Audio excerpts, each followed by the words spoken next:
Have you ever wondered how a world without Bart would look like? Let me introduce you to an episode named Bartless. The episode starts in the school where Bart is trying to learn some kid to read. To say it doesn't work would be an understatement. But Bart comes up with a very smart idea to draw in the book to make reading more interesting. Take a guess where this is going. Well, to say the least, his parents doesn't really enjoy how Bart is behaving. After scolding him for a while, they decide to go to his school to talk to his teacher. After his teacher breaks the ice and tells them that Bart may need to go 1 year extra in school, Homer gets visibly upset. But hey, it doesn't always need to be a bad thing, right? And this time it's actually a good thing because Bart has inspired many kids to start reading. Even this kid that's shoes in his books. And that makes Marge and Homer question how they really treat and like Bart. But can we just talk about how these kids leave the scene? Later we can see Homer and Marge thinking about how they really treat Bart on a daily basis. And they come to the conclusion that they doesn't really like Bart and they need to fix it. Later that day, when they are drinking wine, they are wondering how and why they can fix this problem. And I guess they fall asleep because in the next shot they are waking up in a luxurious mansion. I mean, just look at the house.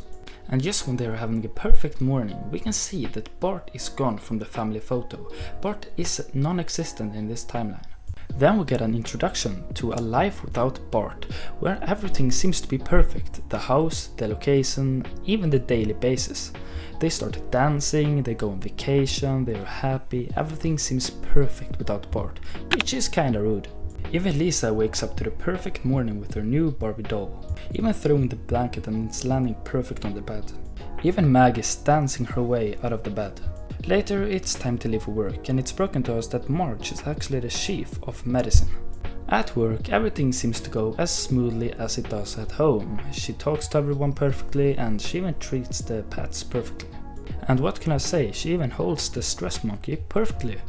Cut to Homer that for the first time isn't sloppy at work. He actually works at a big stadium. He tries to get everybody to cheer as highly as possible.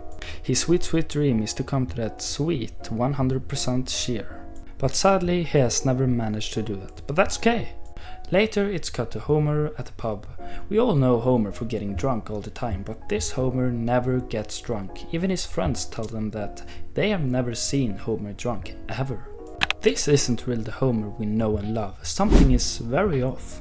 Then the owner of Springfield shows up and throws a glass on a music box and it actually starts playing music. And then it's time for Homer to leave to meet Marge. At their way home, everybody has gotten their favorite ice cream. Even Lisa tries to feed her new doll. But because no one pays attention at the road, they accidentally run over a new kid. This kid is no one else than Bart, but they don't really know that. Taking Bart to the hospital, it shows that Bart can't remember anything before the incident. Homer and Marge offers themselves that they can take care of Bart until the others find a home for him. When Bart arrives to the house, he is visually impressed about how good they are living. After Homer falls asleep, Marge goes up to show him his room, but he has way too much energy for her. The next morning, he goes to introduce himself to Lisa and he breaks the news that he broke his bed. Then he asks Lisa why she doesn't take the dolls out of the case. Bart, it's collector stuff, you wouldn't understand that. Cut to the next morning when they are once again dancing their way into the bathroom, but this time Bart is there and destroys their piece. And even Lisa wakes up with Bart jumping on her bed and then the shell falls down on her head. Just the thought that everything's perfect without Bart is really disturbing to think about. Even Bart and Maggie are shooting baby diapers out of the window and hitting the rich man. At this point we can see Homer getting really upset how Bart is behaving and also his influence on his kids. And it's here when Marge discovers the famous quote, "Eat my shorts," by Bart.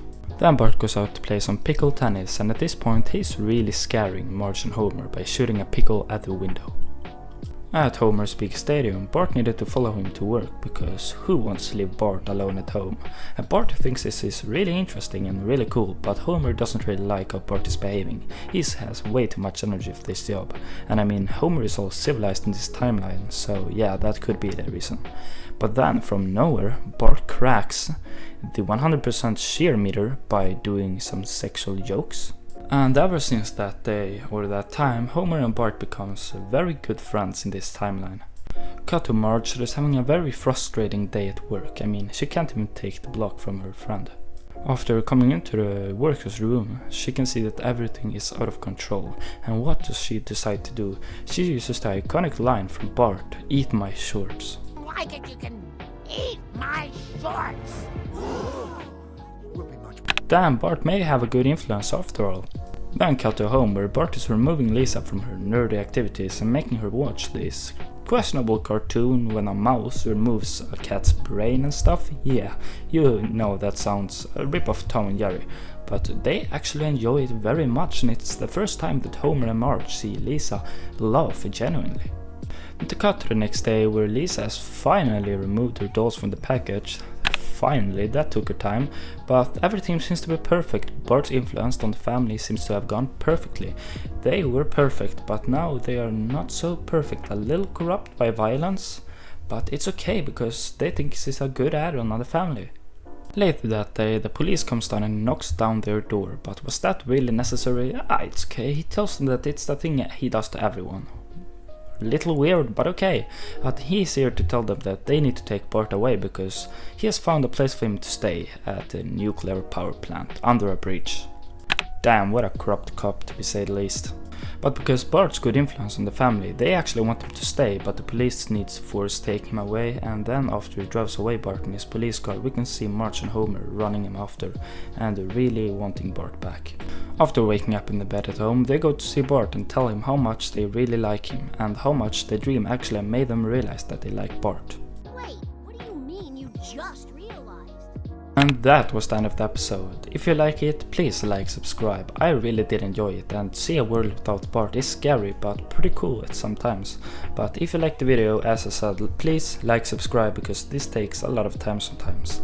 And thanks for the support of my recent videos, it has been mind blowing. But with that said, I hope to see you guys in the next video. Bye.